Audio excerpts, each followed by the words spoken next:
السلام عليكم ورحمة الله وبركاته.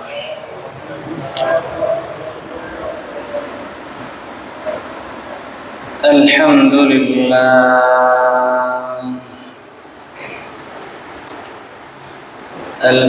لله نحمده ونستعينه ونستغفره ونؤمن به ونتوكل عليه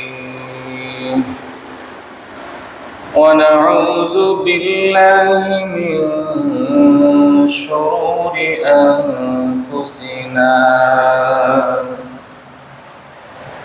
ومن سيئات أعمالنا. من يهده الله فلا مضل له ومن يضلله فلا هادي له ونشهد أن لا إله إلا الله وحده لا شريك له ونشهد أن سيدنا وسندنا وحبيبنا وحبيب ربنا وطبيبنا وطبيب قلوبنا وأولانا ومولانا محمدا عبده ورسوله صلى الله تعالى عليه وعلى آله وأصحابه وبارك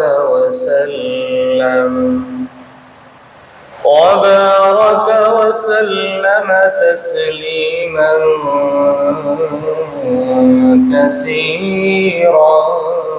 كثيرا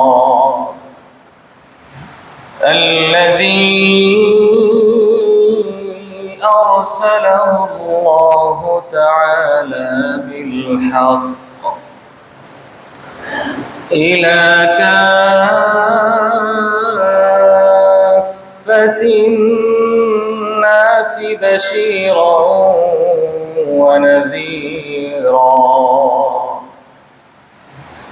وداعيا إلى الله بإذنه وسراجا منيرا. أما بعد فقد قال الله تبارك وتعالى في كلامه المجيد وفرقانه الحميد. زبان খুলে সবাই একসাথে পড়ি। أعوذ بالله من الشيطان الرجيم. بسم الله الرحمن الرحيم.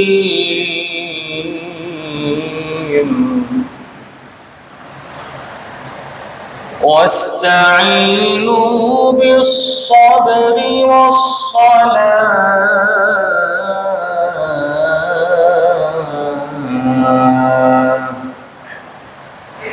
وإنها لكبيرة إلا على الخاشعين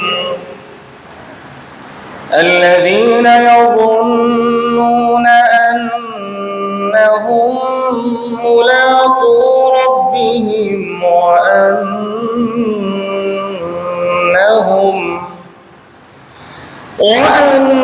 وأنهم إليه راجعون.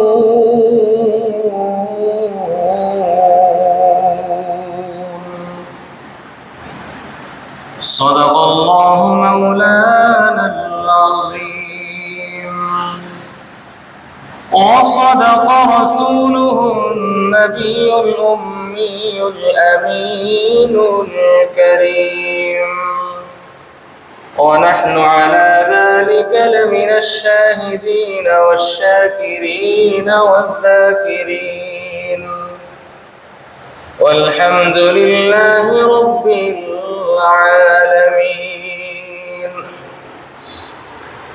محبة সাথে সবাই দরুদ শরীফ পড়ি। اللهم صل على محمد وعلى آل محمد كما صليت على إبراهيم وعلى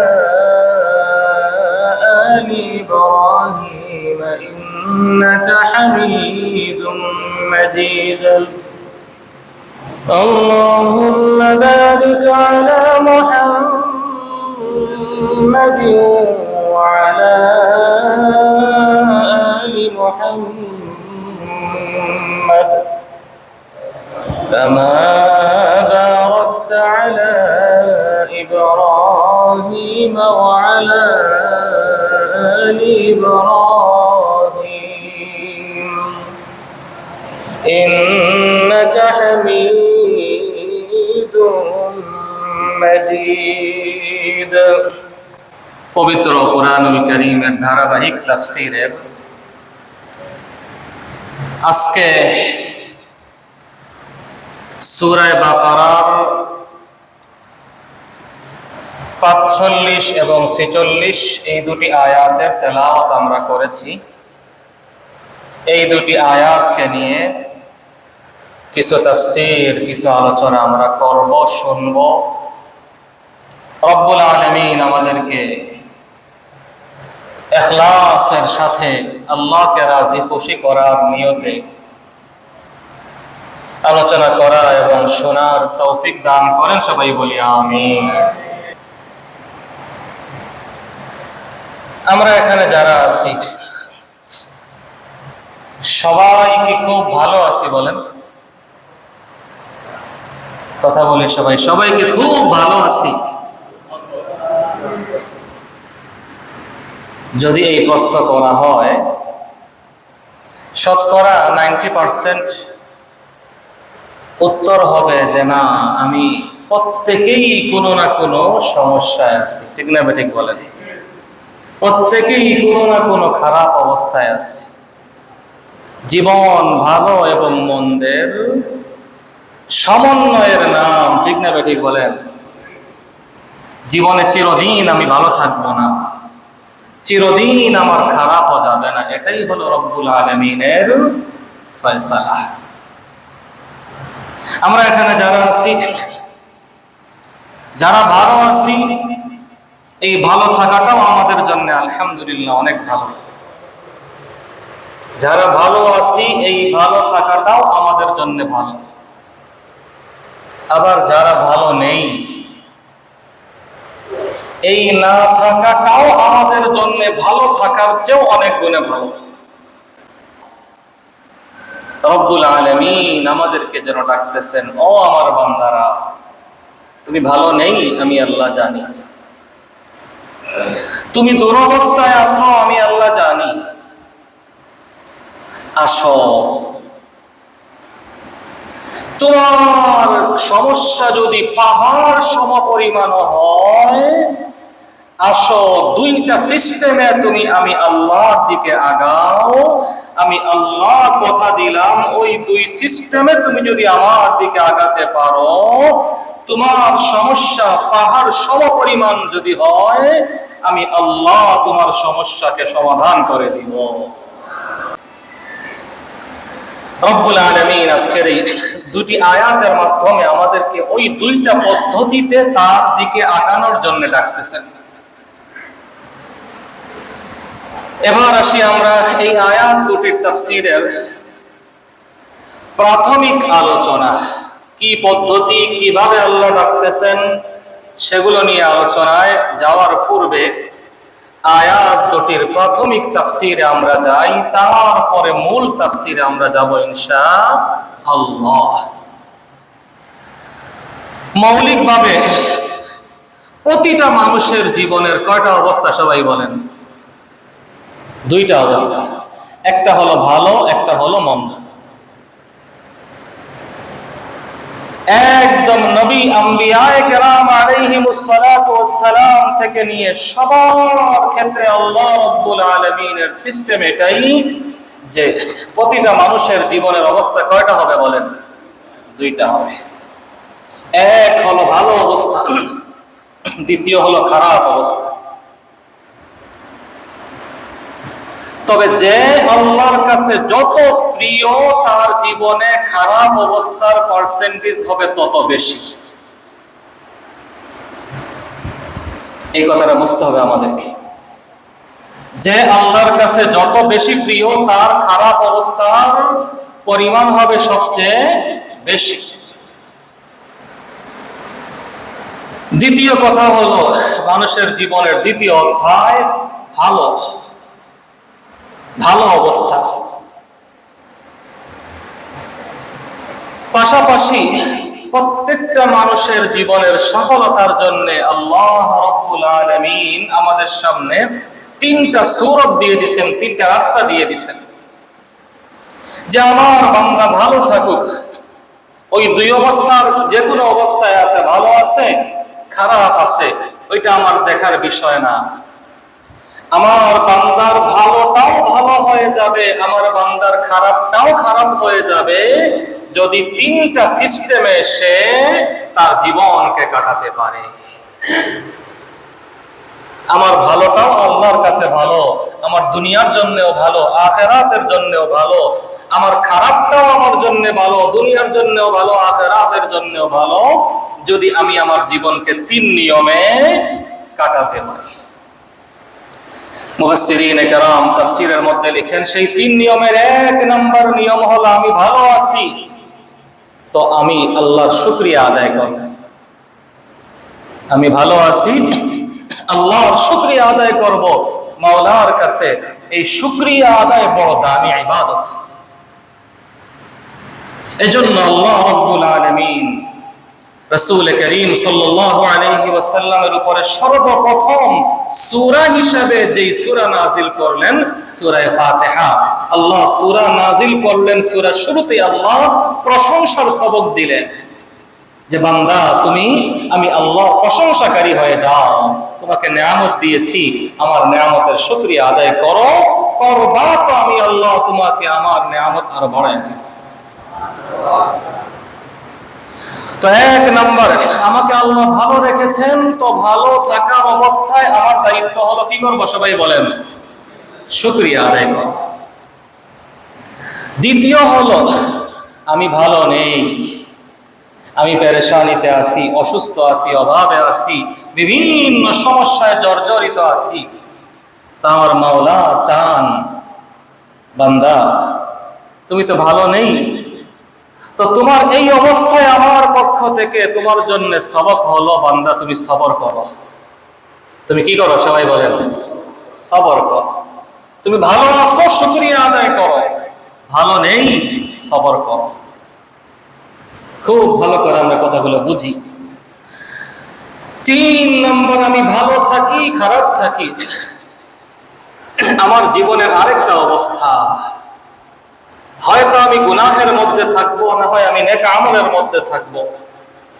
আমার মাওলা চান আমি নেক আমলে আছি, আল্লাহ চান বান্দা তুমি নেক আমল আরো বাড়ায়া দাও। গুনাহ আমার দ্বারা হয়ে গেছে, আমার মাওলা চান আমার বান্দা গুনাহ করে ফেলেছে, নফসের তাড়নায় পড়ে, আমার বান্দা গুনাহ করে ফেলেছে, শয়তানের কুমন্ত্রণায় পড়ে, কিন্তু ও তো আমার বান্দা, ওকে তো আমার দূরে সরাইয়া দিতে হবে না, ওকে তো আমার কাছে টেনে নিতে হবে। আমি আল্লাহ তো তাকে বানাইছি জান্নাতের জন্য, তার জন্য তো আমি আল্লাহ একটা জান্নাত বরাদ্দ করে রেখে দিয়েছি। সর্বনিম্ন জান্নাতীর জান্নাতের পরিমাণ হবে, জোরে বলেন এই দুনিয়ার কত গুণ সমান বলেন? জোরে বলি কয় গুণ সমান? রব বলেন, ও বান্দা, তুমি যত বড় গুনাহগারই হও না কেন রে বান্দা, আমি আল্লাহ তো তোমার জন্য এই দুনিয়ার সমপরিমাণ 10 দুনিয়া সমান একটা জান্নাত বানায় রেখেছি। ও বান্দা, আমি তো চাই ওই জান্নাতে তুমি যাও, এটাই তো আমার কাছে সুন্দর লাগে রে বান্দা। কিন্তু তুমি তো গুনাহ করতেছো। যাক, ওইটা আমার কাছে দেখার বিষয় না। আমি চাই বান্দা গুনাহ করে ফেলেছো, আসো সাথে সাথে গুনাহের কথা স্মরণ করে তওবা করা শুরু করে দাও, ইস্তিগফার করা শুরু করে দাও। তুমি তোমার জীবনকে এই 3টা সিস্টেমে কাটাও। কথা দিলাম আমি আল্লাহ তোমার দুনিয়াও সুন্দর বানায়া দিব, কথা দিলাম আমি আল্লাহ তোমার আখিরাতকেও সুন্দর বানায়া দিব। 1 নম্বর হলো ভালো আছি, শুকরিয়া আদায় করব। 2 নম্বর হলো খারাপ আছি, সবর করব। 3 নম্বর হলো গুনাহ হয়ে গেছে, সাথে সাথে মাওলার কদমে পড়ে যাব, তওবা করা শুরু করে দিব। এই 3টা সিস্টেম যদি আমি আমার জীবনে রাখতে পারি, রব্বুল আলামিন আমার সাথে ওয়াদা দিলেন, আমার মাওলা বলেন যেন, ও বান্দা, তোমার দুনিয়া আখিরাতকে আমি আল্লাহ সুন্দর বানায় দেব। তো মুহতারাম মুসল্লিয়ান কিরাম, আল্লাহ রাব্বুল আলামিনের পক্ষ থেকে আমাদের জীবনের যে হালতগুলো, শুরুতেই আমি বলছিলাম, চিরদিন আমি ভালো থাকবো না, সব সময় আমি নেয়ামতের মধ্যে থাকবো না। নেয়ামতে আছি, শুকরিয়া আদায় করব। নেয়ামতের শুকরিয়া আদায় সব সময় চলবে,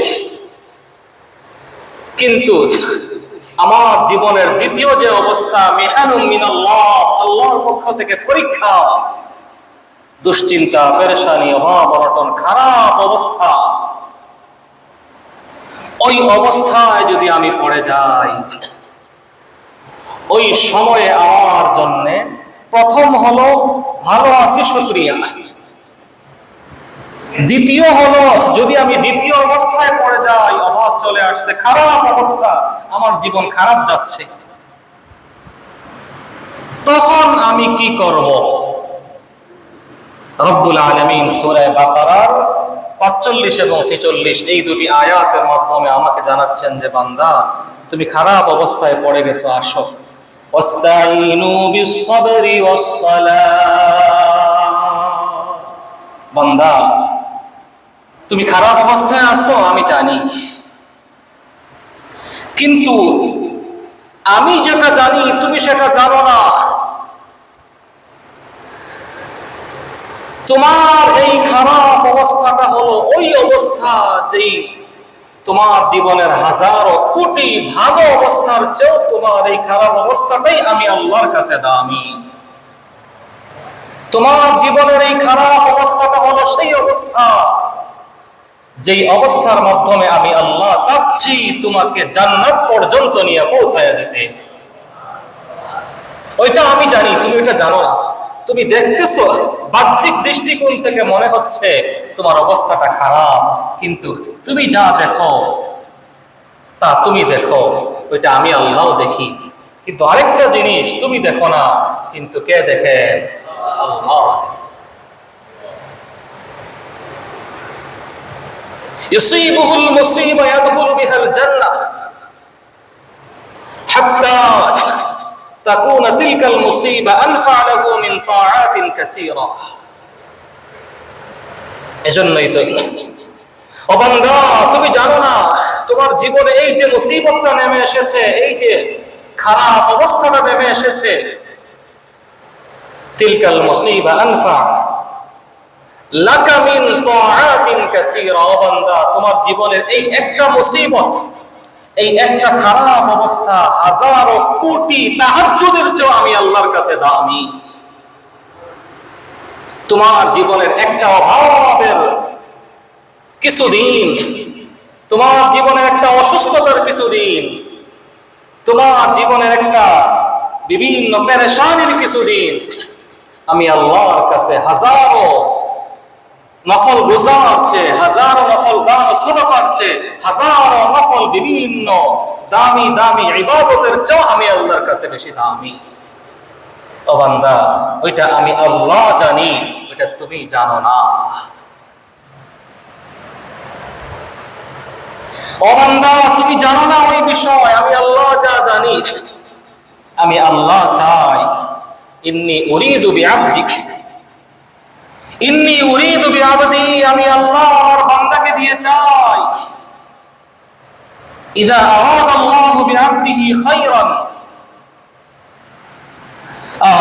আমরা বিপদে পড়ে গেলে ওই যেটা আমি দেখি ওইটাই আমি দেখি, কিন্তু আমার মাওলা আমার বিপদকে যেই নজরে দেখতেছেন ওই নজরে আমরা দেখতে পারি না।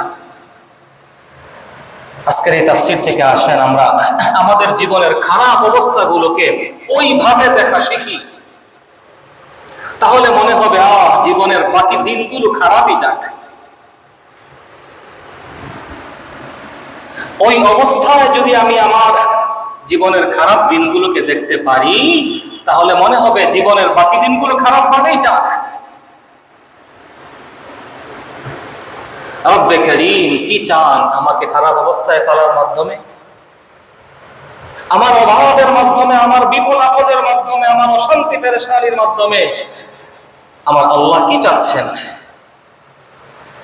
যদি ওইটা আমি জানতাম তাহলে বলতাম মাওলা যেমনি আছে এমনি রেখে দেন, ভালো হওয়া লাগবে না আমার। ইযা আরাদাল্লাহু বিআবদিহি খায়রান ফাতাহা লাহু বাবাম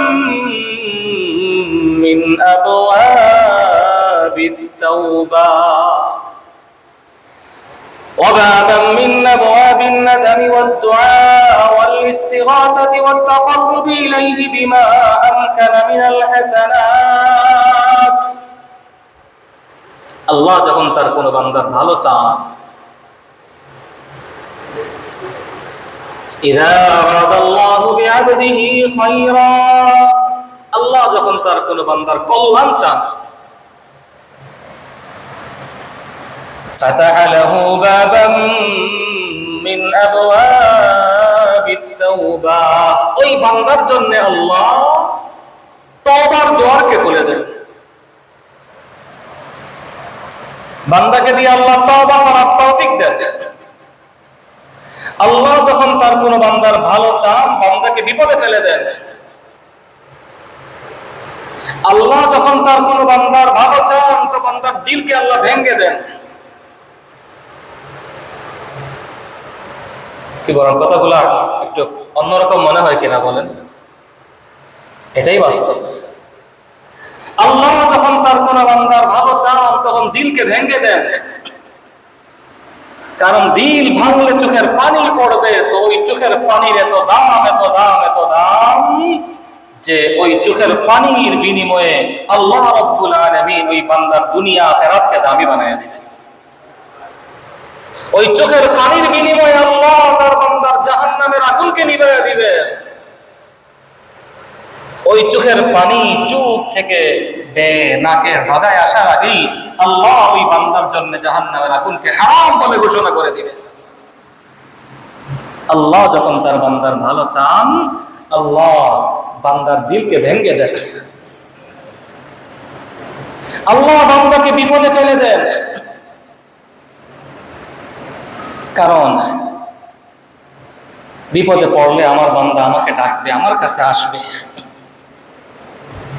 তো বিপদে বান্দা পড়লো, তো আমার কাছে আসলো, তো ওই বিপদের মাধ্যমে ওই বান্দাকে আল্লাহর নৈকট্য অর্জনের রাস্তা আল্লাহ বান্দার জন্য খুলে দেন। ওই বিপদ নামক সিঁড়ির মাধ্যমে আল্লাহ তার বান্দাকে তার কাছে টেনে নেন।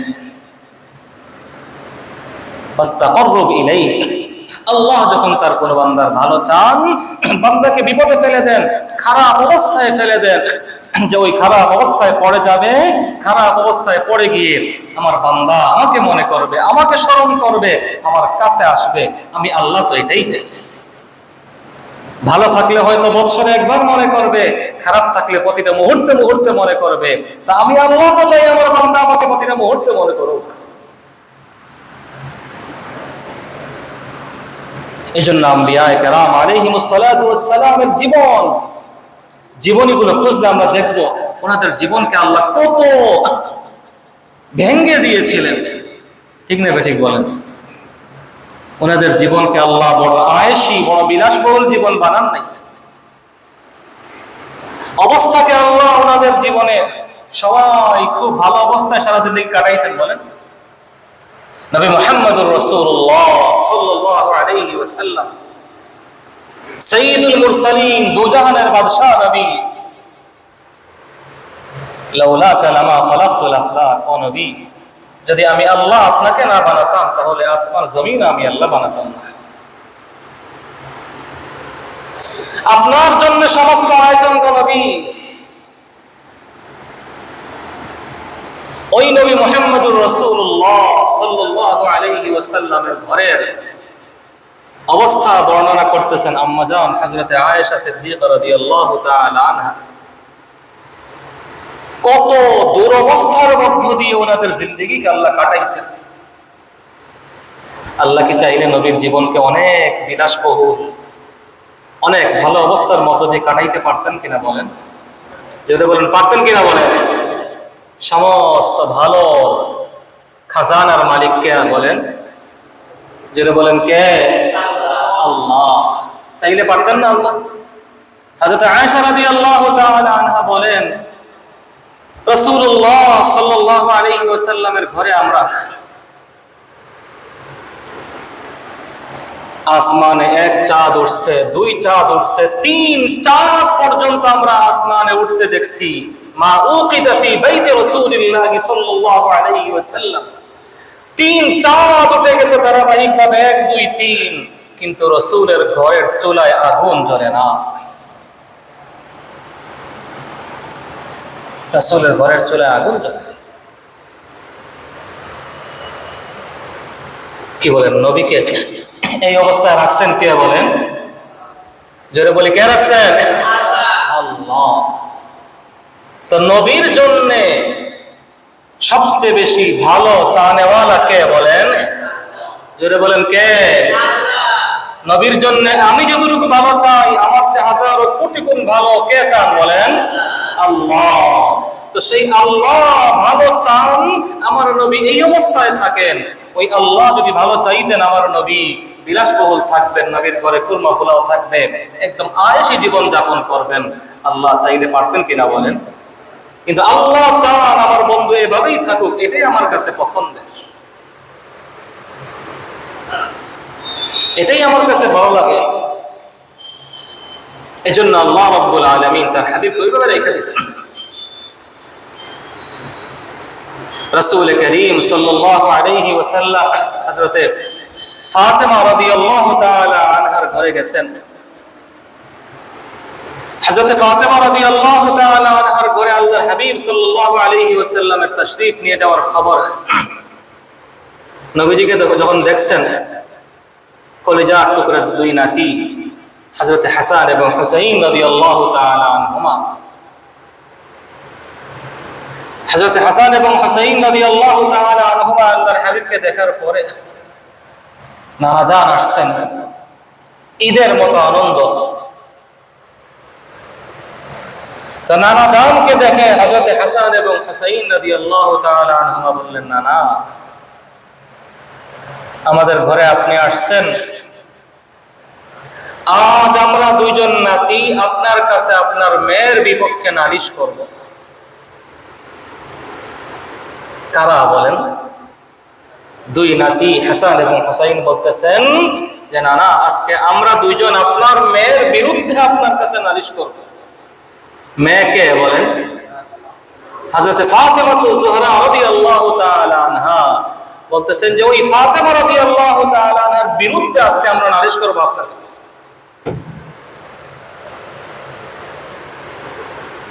নবীজি বললেন, কি নালিশ বলো তো আমার মেয়ের বিরুদ্ধে? আল্লাহ। তখন তারা বললেন, নানা যান, কতটা দিন হয় আপনার মেয়ে আমাদের জন্য খাবারের ব্যবস্থা করেন না, আমাদেরকে না খাওয়ায় রাখছে। ক্ষুধার যন্ত্রণা আর সহ্য হয় না। নবী মুহাম্মদুর রাসূলুল্লাহ সাল্লাল্লাহু আলাইহি ওয়াসাল্লাম নালিশের জবাব, বিচারের উত্তর মুখের মাধ্যমে না দিয়ে নবীজির পেট মুবারকের উপরে থাকা কাপড়কে উঠিয়ে দিলেন, বললেন, এই দেখো আমার পেটে কয়টা পাথর বাঁধা আছে। যেই অভিযোগ আমার মেয়ের বিরুদ্ধে তোমাদের দুইজনের, একই অভিযোগ আমারও। তোমরা যেই হালতে আছো ওই হালতে আমিও আছি, একই অবস্থা। রব্বে করিম আল্লাহ রাব্বুল আলামিন তো আমাদেরকে এই অবস্থায় রেখেই তিনি খুশি। এই অবস্থায় তো আল্লাহ রাব্বুল আলামিন আমাদেরকে রেখেছেন। রাখার মালিক আল্লাহ, আল্লাহ তাআলার পছন্দ আমরা এই অবস্থায় থাকি।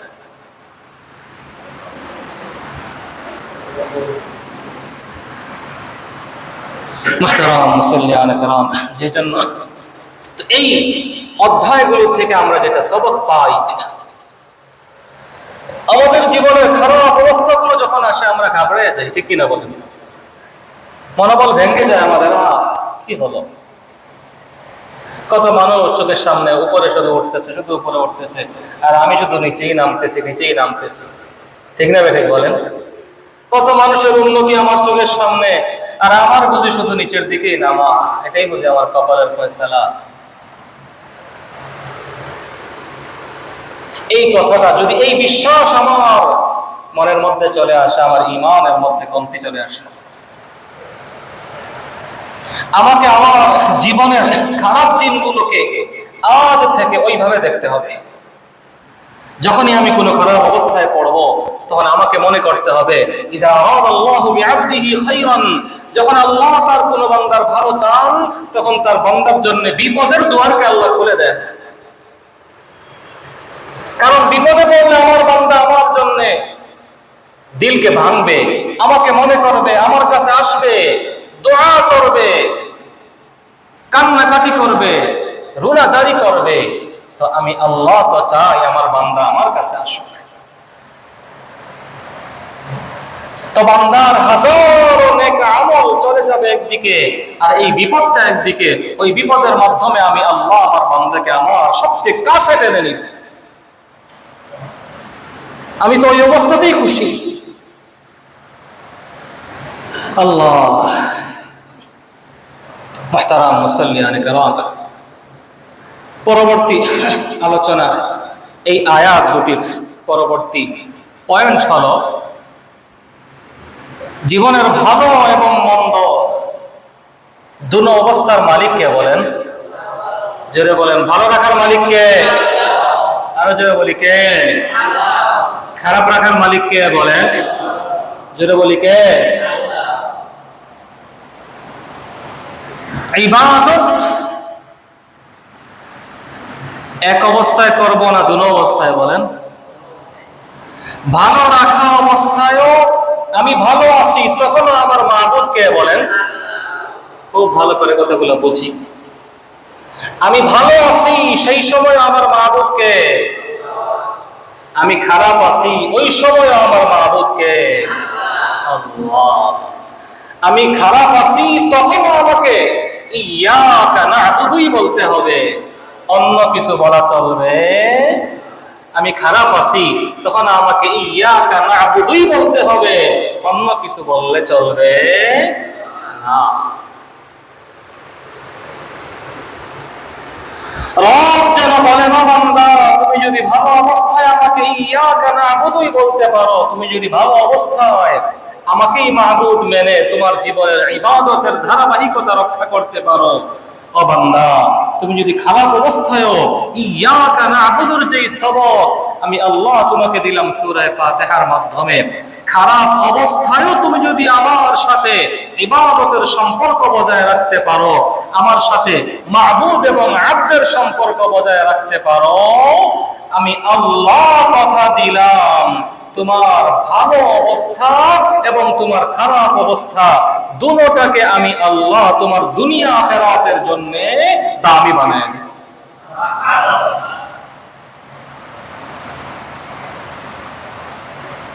3 নম্বর পয়েন্ট হলো,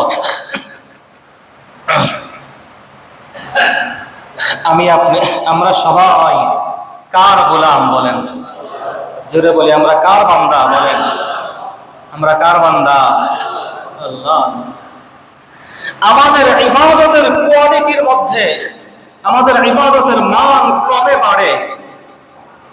একটা জিনিসের মাধ্যমে। আজকের এই তাফসীরের সবক, আমাদের ইবাদতের কোয়ালিটি বাড়ে বিপদের মধ্যে পড়ে বান্দা যত বেশি আল্লাহমুখী হবে, ওই বান্দার ইবাদতের কোয়ালিটি আল্লাহর কাছে তত বেশি বেড়ে যাবে। ঠিক না? ঠিক বলেন। আরে ভালো অবস্থাতে সবাই আল্লাহকে ডাকে, ভালো অবস্থায় আলহামদুলিল্লাহ, আর খারাপ অবস্থায় আলহামদুলিল্লাহ। দাম আছে কিনা বলেন? কম বেশি আছে কিনা বলেন? আকাশ পাতাল পার্থক্য।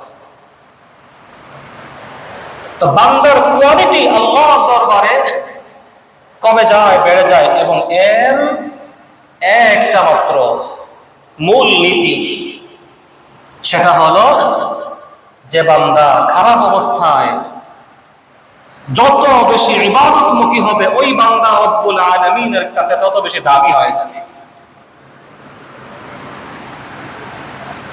তো আমি বান্দা হিসেবে আমার মাওলার পরিপূর্ণ বান্দা হব তখনই যখন আমার ভালো খারাপ উভয় অবস্থায় আমার ইবাদতের মান, ইবাদতের পরিমাণ এক থাকবে। বরং আমি খারাপ অবস্থায় পড়বো, আমার ইবাদতের পরিমাণ বাড়বে। আমি প্রকৃত আল্লাহর বান্দা। আর আমি প্রকৃত আল্লাহর বান্দা না যদি এমন হয়, ভালো আছি আল্লাহকে ডাকলাম, ভালো নাই আল্লাহকে ভুলে গেলাম, মনে করতে হবে আমার ইবাদতের মধ্যে, আমার গোলামির মধ্যে এখনো পর্যন্ত পরিপূর্ণতা আসে নাই।